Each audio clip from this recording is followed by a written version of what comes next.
അതുകൊണ്ട് അല്ലാഹു നഷ്ടപ്പെട്ടതിനെ തിരിച്ചെടുക്കാനുള്ള അവസരങ്ങൾ നമുക്ക് ഒരുപാട് നൽകിയിട്ടുണ്ട്.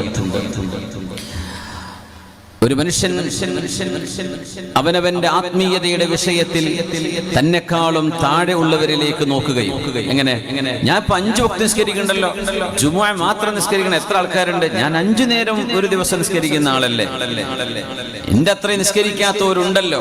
ദീനിൽ നമ്മളെക്കാൾ താഴെ നോക്കുകയും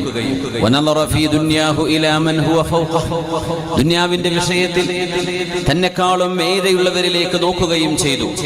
എങ്ങനെ എനിക്ക് ഇത്രയല്ലേ ഉള്ളൂ, എന്നെക്കാളും കൂടുതൽ ബിസിനസ്സും പൈസയും സമ്പാദ്യവും സൗകര്യങ്ങളൊക്കെ ഉള്ള എത്ര ആൾക്കാർ ഈ ലോകത്തുണ്ട്, ഞാൻ എന്തേ ഇങ്ങനെയായി പോയത്, എന്റെ കയ്യിൽ അങ്ങനെ വലിയ പത്രാസൊന്നും ഇല്ലല്ലോ, എന്നെക്കാളും എത്ര നിഅമത്ത് കിട്ടിയ ആളുകളുണ്ട് എന്ന് ദുനിയാവിന്റെ വിഷയത്തിൽ മേലെയിലേക്കും താഴെ ദീനിന്റെ വിഷയത്തിൽ താഴേക്കുമാണ് നോക്കുന്നത്, താഴേക്കാണ് നോക്കുന്നത്. ഞാൻ ഇപ്പൊ സുന്നത്ത് നോമ്പ് എടുക്കണ്ടല്ലോ, റമദാൻ പോലും നോക്കാത്ത ആൾക്കാർ ഇവിടെ ഇല്ലേ എന്നൊക്കെയാണ് ഇവൻ ചിന്തിച്ചു. അപ്പൊ ഞാൻ തരക്കേടില്ലല്ലോ എന്നാ തോന്നുന്നതിന്റെ അർത്ഥം. അങ്ങനെയാണെങ്കിൽ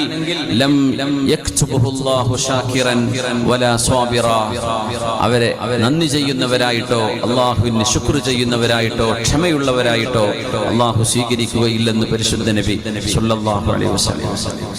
ശുക്റും സബറും വേണം. പൈസയും സൗകര്യങ്ങളും നമുക്ക് കുറഞ്ഞു പോകുന്നതിൽ ക്ഷമിക്കേണ്ടി വരും.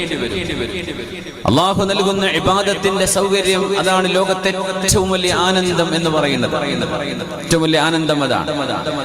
ചിലര് പറയും, ഞാൻ ഇങ്ങനെയൊക്കെ തെറ്റ് ചെയ്ത് ജീവിച്ചിട്ട് എന്തേ അള്ളാഹുവിന്റെ അദാബ് എനിക്ക് വന്നിട്ടില്ലല്ലോ, ഞാൻ ഇപ്പോഴും പഴയ പോലെ തന്നെ ഉഷാറ് നടക്കുന്നല്ലോ, ഞാൻ ചെയ്യുന്ന തെറ്റുകളൊക്കെ ഞാൻ ഇപ്പോഴും ചെയ്യുന്നുണ്ട്, എനിക്ക് അള്ളാഹുവിന്റെ അദാബ് ഒന്നും വന്നിട്ടില്ലല്ലോ എന്ന് പറയുമ്പോൾ അള്ളാഹുവിന്റെ മലക്കുകൾ ആ മനുഷ്യനോട് പറയുന്നുണ്ടത്രേ, അലം യഹ്രിംക മിൻ ലദ്ദത്തി ഇബാദതി. തോന്നുന്നുണ്ടോ അത് നീ ചെയ്ത തെറ്റിന് അള്ളാഹു തരുന്ന ശിക്ഷകളിൽ വലിയൊരു ശിക്ഷയാണ്, അള്ളാഹു നിനക്ക് അങ്ങനെ ഒരു പരീക്ഷണം തന്നില്ലയോ എന്നാണ് അവിടെ ചോദ്യം വരുന്നത്. അതുകൊണ്ട് നമുക്ക് അള്ളാഹുവിലേക്ക് തിരിച്ചു നടക്കാൻ സാധിക്കണം. അള്ളാഹു തൗഫീഖ് ചെയ്യട്ടെ.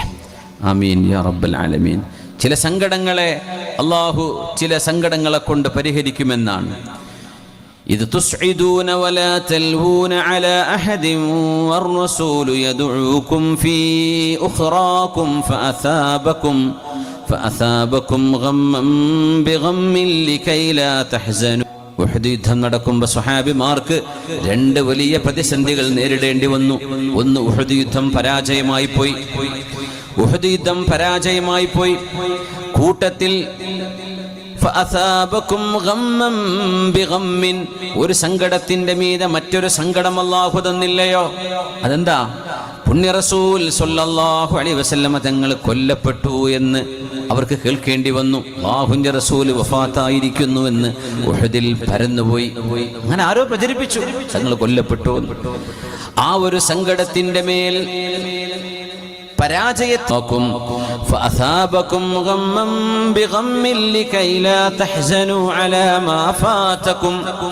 അങ്ങനൊരു പരീക്ഷണം അല്ലാഹു നബികൾ ജീവിക്കുമ്പോഴാണ് അല്ലാഹുവിന്റെ ഹബീബ് ജീവിച്ചിരിക്കുന്നു എന്ന സന്തോഷം അവർ തിരിച്ചറിയുന്നത്. തങ്ങൾ വഫാത്തായിട്ടില്ല, തങ്ങൾ ജീവിച്ചിരിക്കുന്നു എന്ന സങ്കടം, തങ്ങൾ ജീവിച്ചിരിക്കുന്നു എന്ന സന്തോഷം തിരിച്ചു വന്നപ്പോ ഉഹദിന്റെ പരാജയം അല്ലാഹു അവരെ മറപ്പിച്ചു കളഞ്ഞത്രേ.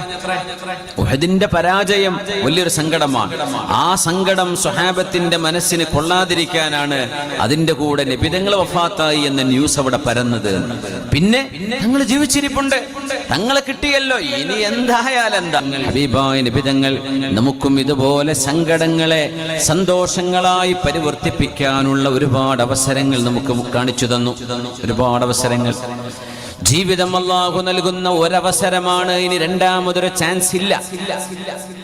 ഒരു ജീവിതമേ ഉള്ളൂ ഈ ദുനിയാവിൽ. രണ്ടാമതും കൂടി തിരിച്ചു വരൂല. ഉഹദിന്റെ ശുഹദാക്കളിൽ മഹാനായ ജാബിർ ഇബ്നു അബ്ദുല്ലാഹി റളിയല്ലാഹു അൻഹുവിന്റെ വാപ്പ അബ്ദുല്ലാഹി ഇബ്നു അംർ ഇബ്നു ഹറാം റളിയല്ലാഹു അൻഹു ഉഹദിൽ ഷഹീദായപ്പോൾ പുന്നാര നബി തങ്ങൾ ജാബിർ എന്നവരോട് പറഞ്ഞു, ജാബിറേ, നിങ്ങൾ സങ്കടപ്പെടണ്ട, നിങ്ങൾ ഇങ്ങനെയൊക്കെ സമാധാനിക്കാൻ അവിടെ വകയുണ്ട്. ജാബിർ റളിയല്ലാഹു അൻഹു വാപ്പ മരിക്കുമ്പോൾ 7 പെങ്ങന്മാരുണ്ട് ജാബിർ എന്നവർക്ക്. വാപ്പാന്റെ 7 പെൺകുട്ടികൾ, ആരും കല്യാണം കഴിഞ്ഞിട്ടില്ല. നബി തങ്ങൾ അതറിഞ്ഞു. ജാബിർ എന്നവർക്ക് വലിയ വിഷമമുണ്ടാവും. ജാബിറെ, അങ്ങയുടെ ഉപ്പയോട് അല്ലാഹു സംസാരിച്ചു. ജാബിറെ, അല്ലാഹു പറഞ്ഞു തമന്ന യാ അബ്ദ്, ആഗ്രഹം ഉണ്ടെങ്കിൽ പറഞ്ഞോളി എന്ന് പറഞ്ഞു വാപ്പയോട് അല്ലാഹു. സുബ്ഹാനല്ലാഹ്. ജാബിർ എന്നവരുടെ ഉപ്പ അബ്ദുല്ലാഹി ഇബ്നു അംർ ഇബ്നുൽ ഹറാം റളിയല്ലാഹു അൻഹു അല്ലാഹുവിനോട് പറഞ്ഞ മറുപടി പുണ്യ നബി സല്ലല്ലാഹു അലൈഹി വസല്ലം തങ്ങൾ പഠിപ്പിച്ചു തന്നു സ്വഹീഹായ ഹദീസുകളിൽ. തമന്ന യാ അബ്ദി, ആഹുവേ എന്റെ ആഗ്രഹം പറഞ്ഞോട്ടെ, പറയ്, എന്നെ ഒരിക്കലൂടെ ദുനിയാവിലേക്ക് പറഞ്ഞേക്കും. നിനക്ക് വേണ്ടി ഒരിക്കലൂടെ എനിക്ക് ഷഹീദായി മരണപ്പെട്ടു വരാൻ ആഗ്രഹമുണ്ട്, ഒന്നുകൂടെ. പറഞ്ഞു كتبت على نفسي أنهم إليها لا يرجعون. ഞാൻ തീരുമാനിച്ച് ഉറപ്പിച്ചു വെച്ച വിഷയമാണ്, മരിച്ചുപോയ ഒരാൾ ദുനിയാവിലേക്ക് ഭൂമിയിലേക്ക് രണ്ടാമത് തിരിച്ചു വരൂല, അത് കിട്ടൂല. വേറെന്തെങ്കിലും അല്ലാഹുമ്മ ഫർള അന്നി, റബ്ബേ നീ നിന്റെ പൊരുത്തം എനിക്ക് നൽകണമേ, നീ എന്നെ തൃപ്തിപ്പെടണമേ. അല്ലാഹുവിനോട് പൊരുത്തം ചോദിച്ചു.